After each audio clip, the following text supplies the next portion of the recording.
Qui a de l'ail dans son jardin n'a pas besoin de médecin, dit la sagesse populaire. Mais pourquoi est-il bon exactement cet ail? D'où viennent toutes les vertus qu'on lui prête? Et surtout, c'est la question à laquelle j'aimerais vraiment qu'on réponde ce matin, est-ce qu'il éloigne véritablement les vampires? On va décortiquer ce bulbe miraculeux ce matin, Véronique Marty. Oui, grâce à un petit livre qui vient de paraître et qui fait l'éloge de cette plante de la famille des Aliacées, venue d'Asie centrale et dont la culture remonte à 6000 ans. L'ail et ses bienfaits, c'est le titre de ce petit livre signé Franck Séninger, est paru aux éditions Jouvence, qui nous enseigne comment les 12 à 16 bourgeons en forme de croissant, les gousses donc, qui composent la tête d'ail, sont des bienfaiteurs multiformes pour notre organisme. Propriétés antiseptiques, diurétiques, laxatives, antitussives, antivirales, anti-maladies cardiovasculaires et même anticancéreuses. L'ail semble n'avoir que des vertus si on fait, disons, abstraction de l'haleine caractéristique qu'il procure à ceux qui en usent ou qui en abusent. Il est avec nous, Franck Séninger. Bonjour. Bonjour. Vous êtes médecin nutritionniste, vous êtes auteur d'ouvrages de vulgarisation médicale. Vous signez ce livre dont vient de nous parler Véronique Marty, L'ail et ses bienfaits. Qu'est-ce qui vous a donné l'envie de rendre un vibrant hommage, en tout cas c'est comme ça que me l'a présenté Véronique Marty, un vibrant hommage à ce bulbe?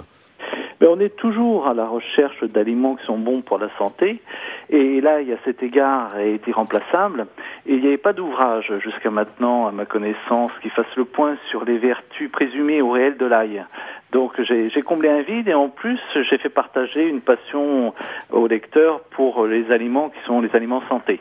Parmi les bienfaits de l'ail, lequel vous paraît, vous, le plus important ? Je dirais qu'il y en a plusieurs, mais le premier, c'est celui qui concerne les maladies cardiovasculaires. Les maladies cardiovasculaires sont la première cause de mortalité.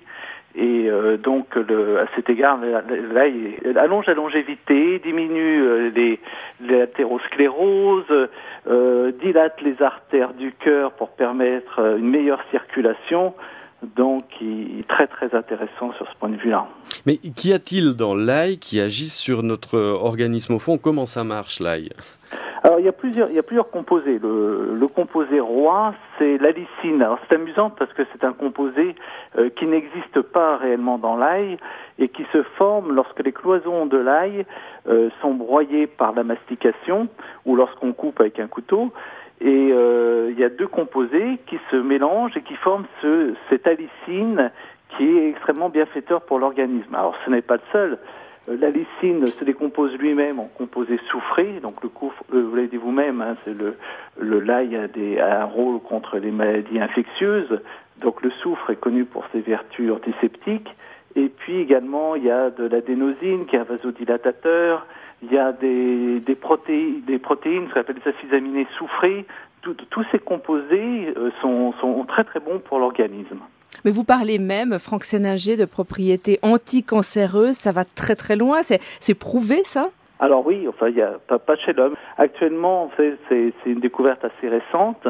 Chez l'animal, notamment sur les cancers digestifs, chez les animaux, on a montré que l'ail avait un rôle préventif et même curatif anticancéreux pour les cancers digestifs. Donc, il y a des études qui sont actuellement menées sur l'homme. Il faut attendre pour vous répondre de manière, vous savez, je suis avant tout un scientifique, donc j'aimerais bien vous dire oui, il faut prendre tant de gouttes d'ail par jour et puis on guérit son cancer, mais malheureusement c'est pas comme ça que ça se passe. Mais il y a des recherches qui sont en train de se faire dans ce domaine sur les propriétés anticancéreuses de l'allicine. Alors quelques chiffres chez les personnes qui consomment 6 gousses d'ail crues et cuites par jour, le facteur de risque de cancer du gros intestin chute de près de 30%, celui de l'estomac de 50%, 2 gousses par jour pendant au moins 3 mois diminue la tension artérielle jusqu'à 10%. Et vous rappelez dans votre livre que si l'on baisse de 3% la tension d'une personne hypertendue, on diminue ses risques de contracter un infarctus mortel de 9%, une attaque cérébrale mortelle de 14%. C'est un véritable alicament que l'ail. Pourquoi est-ce qu'il n'est pas tout simplement prescrit par les médecins ? Parce que c'est parfois par méconnaissance, parce que c'est vrai que la nutrition fait pas partie la nutrition fine sur les aliments fait pas partie vraiment du cursus médical. On apprend plus les substances chimiques, et puis aussi parce que Je pense que l'alimentation fait partie de quelque chose qui échappe un peu aux médecins, parce que les personnes, chaque personne a son goût propre, et vous avez des personnes qui aiment pas l'ail. Enfin, c'est toujours, je pense, pour les médecins, c'est un peu compliqué de prescrire des médicaments. La formation médicale s'inscrit plus dans une prescription sur une feuille d'ordonnance avec des médicaments plutôt qu'avec des aliments. Que pensez-vous, vous, des compléments alimentaires à base d'ail? Est-ce qu'ils sont aussi efficaces que l'ail frais? Alors, ils sont pratiquement aussi efficaces, que les études sont menées avec des compléments alimentaires, avec des gélules. Mais il faut quand même se faire attention à deux choses, parce que les compléments alimentaires, la lysine se dégage dans l'intestin grêle, et il faut des gélules qui soient résistantes à l'acidité de l'estomac, sinon la lysine n'a aucune efficacité. Et puis en plus, il faut qu'il y ait une enzyme qui dégrade le composé qui est présent dans l'ail pour fabriquer cette fameuse allicine. Donc il faut que plusieurs composés soient présents. Enfin, l'enzyme s'appelle l'alinase. Il faut que cette alinase soit présente pour que le composé fasse tout son effet. Donc vous voyez, faut prendre garde à un certain nombre de choses dans ces compléments alimentaires, sous peine de voir l'effet complètement annihilé. On dit que l'ail sans germe est plus digeste, vrai ou faux? Oui, c'est vrai, oui, le germe de l'ail n'est pas très digeste, et bon, c'est mieux de le consommer, d'enlever le germe. Est-ce que l'ail aurait des méfaits? Parce que là, on a fait l'apologie de tous ses bienfaits. Alors, c'est vrai que l'ail fluidifie le sang, donc ça peut être un effet secondaire qui peut être un peu ennuyeux lorsqu'on doit subir une intervention importante. Également, dans les cas, vous parliez des vampires, on va y revenir, parce que je sens que ça vous taraude. Alors, l'histoire du vampire vient d'une maladie qui est la porphyrie intermittente, et l'ail déclenche donc des crises de porphyrie chez les personnes qui sont sujettes à cette maladie, et donc ça se caractérise par des accès extrêmement agressifs et une sensibilité à la lumière exacerbée. Donc là, il renforce tous ces symptômes de la porphyrie.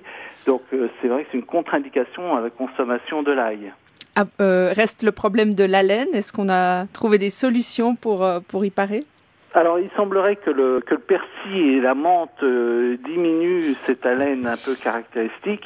Cela dit, je pense que quand même cette haleine, cette odeur ne dure pas quand même des heures et des heures. C'est après le repas. Et je pense pas que ce soit une raison suffisante pour ne pas consommer d'ail. Franck Séninger, on en arrive à la question absolument essentielle de cette chronique. Est-il vrai, d'une part, que l'ail éloigne les vampires, et deuxièmement, comment on peut l'expliquer? Alors, non, ça l'éloigne pas. Si vous avez des vampires qui viennent vous voir, ils en consommeront pas parce qu'ils savent que ça leur va pas, puisque ce sont des porphyriques. Mais sinon, vous risquez gros quand même. De suspendre une gousse d'ail à votre fenêtre l'éloignera pas. Donc, faut trouver d'autres solutions. D'accord. Écoutez, il me paraissait important quand même de soulever ce point-là. C'est essentiel, oui. Ouais. Merci beaucoup, Franck Séninger, de nous avoir rejoints ce matin. Je vous souhaite une excellente journée. Merci à vous également. Radio Suisse Romande, la première, on en parle sur rsr.ch.